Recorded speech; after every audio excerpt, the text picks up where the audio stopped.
décide de déposer une motion de censure ou de défiance, alors le gouvernement sera à nouveau dissous. Les dirigeants pourris, les dirigeants exploiteurs et oppresseurs, gloire, victoire, pouvoir, la patrie ou la mort, gouvernement.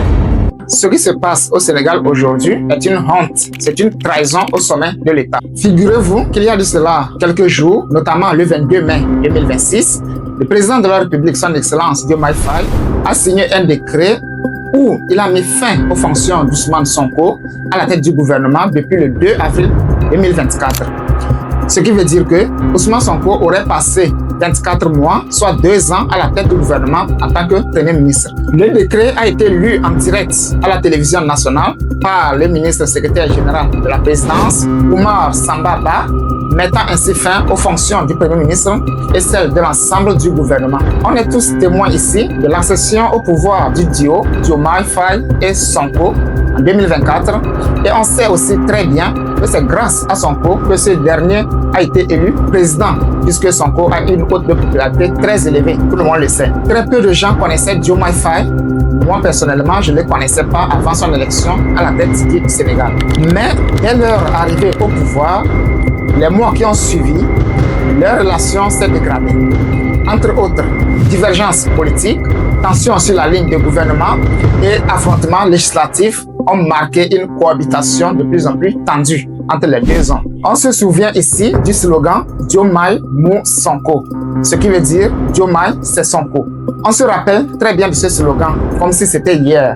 Ce slogan avait symbolisé l'unité durant la campagne présidentielle de 2024. Mais ce qui se passe est que le président Faye semble privilégier le dialogue et la préservation de l'unité nationale, agissant ainsi avec lenteur pour lancer les enquêtes et les poursuites contre les dignitaires de l'ancien régime, c'est-à-dire le régime de Macky Sall, ce qui évidemment ne plaît pas à Sonko. Sonko, lui, il voulait que les choses aillent un peu plus vite afin de traquer tous ceux qui ont été malhonnêtes dans la gestion des affaires publiques, et c'est ce qui est d'ailleurs normal. Cette raison fait partie des causes des tensions entre le président de la République, son Excellence Diomaye Faye, et Sonko.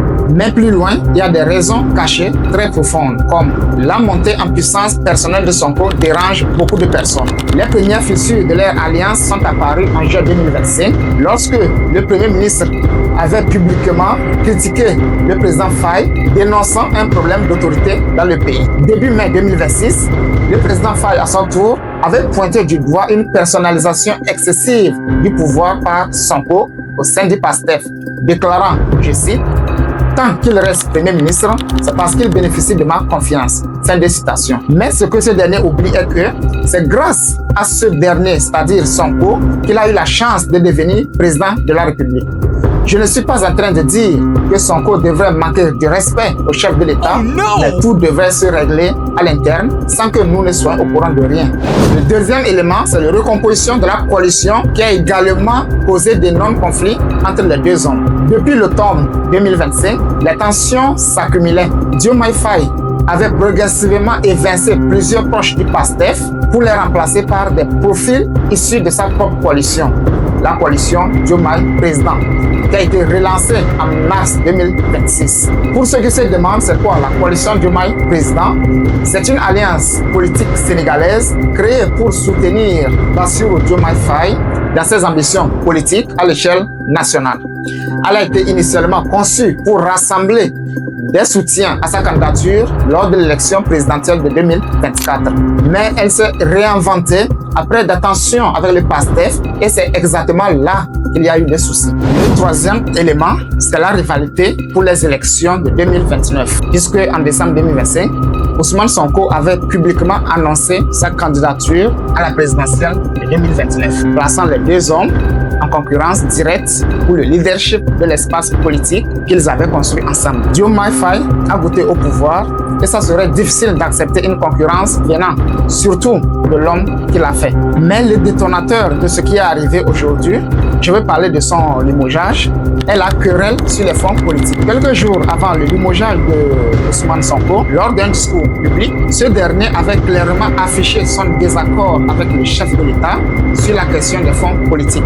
déclarant, je cite, « On n'a jamais dit qu'on devait supprimer les fonds politiques. » Sur cette question, pour de nombreux observateurs, cette sortie médiatique d'Ousmane Sonko est perçue comme une atteinte à l'autorité du chef de l'État. On connaît très bien la mentalité de la plupart de nos dirigeants africains. Ils n'aiment pas les critiques, que ce soit constructives ou autres. L'élément déclencheur immédiat est la séance des questions d'actualité à l'Assemblée nationale. Et c'était quelques heures seulement avant le limogeage du Premier ministre Ousmane Sonko. Devant les députés, Ousmane Sonko n'a pas masqué cette divergence avec la présidence en disant ceci, je cite, « Je ne suis pas un Premier ministre qui obéit aveuglément et qui acquiesce à tout. » La sagesse de Sonko est vraiment incommensurable. Sonko ne considère pas ce limogeage comme étant une défaite, mais une libération stratégique. Il a d'ailleurs publié une vidéo sur sa page Facebook où il disait ceci, je cite, « Alhamdulillah, ce soir, je dormirai le cœur léger à la cité-cœur gorgée. » Fin de citation. Ce qui prouve que Sonko vivait son passage à la primature sous une pression devenue insupportable. Déjà vendredi soir, on a vu des centaines de militants qui se sont rassemblés devant le domicile d'Ousmane Sonko à Dakar pour lui manifester leur soutien, illustrant son ancrage populaire et son influence au sein du PASTEF. Sonko est parti, le gouvernement est dissous.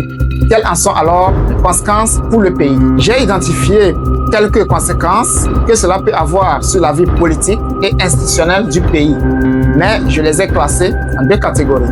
Pour Diomaye Faye et pour Sonko, des deux côtés, il y a des conséquences. Le président va devoir reprendre la main sur l'agenda gouvernemental.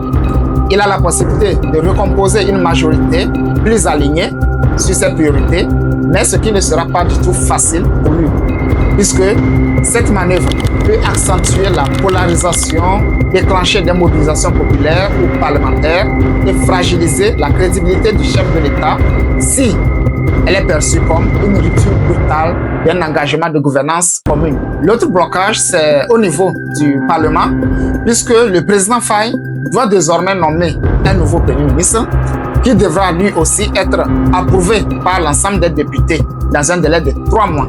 Si les députés décident de déposer une motion de censure ou de défiance, alors le gouvernement sera à nouveau dissous, ce qui peut rendre compliqué la vie de la nation, bien entendu. Par contre, Diomaye Faye ne pourra pas dissoudre l'Assemblée nationale avant novembre 2026, soit 2 ans après le début de la législature. Ousmane Sonko est un fin stratège. Après son limogeage, le président de l'Assemblée nationale, El Malik Ndiaye, a démissionné de son poste de président de l'Assemblée nationale. Concrètement, qu'est-ce que cela signifie? Il ressort que Ousmane Sonko étant le leader de PASTEF et à la majorité des sièges au Parlement, il est le favori pour occuper ce poste. Et d'ailleurs, c'est ce qui a été fait. Les députés ont convoqué une séance plénière mardi à 9h, heure locale. Les députés devraient se prononcer sur la réintégration de Sonko en tant que député et ensuite élire un nouveau président. Il est fort probable donc que Sonko soit le prochain président de l'Assemblée nationale. Et si tel est le cas, Diomaye Faye va lire l'heure puisque Sonko a la majorité parlementaire et de ce fait, ils peuvent censurer le Premier ministre qui sera nommé par le président de la République et ça peut vraiment plonger le pays dans une incertitude politique, économique et institutionnelle.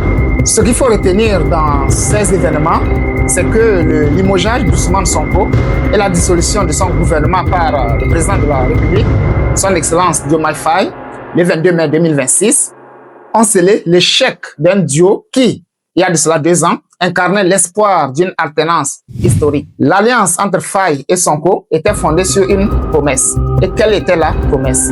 Ils avaient fait la promesse au peuple sénégalais de rompre avec les pratiques du passé et d'offrir une gouvernance transparente, efficace et au service du peuple. Pourtant, les divergences personnelles et les ambitions partisanes ont rapidement pris le pas sur l'intérêt général. Le Sénégal entre donc dans une nouvelle phase de son histoire politique, celle où 2 anciens alliés, désormais rivaux, se disputent l'héritage de la révolution citoyenne qu'ils ont porté ensemble. Ce qui est arrivé à Sonko doit nous enseigner sur la gestion du pouvoir et la confiance.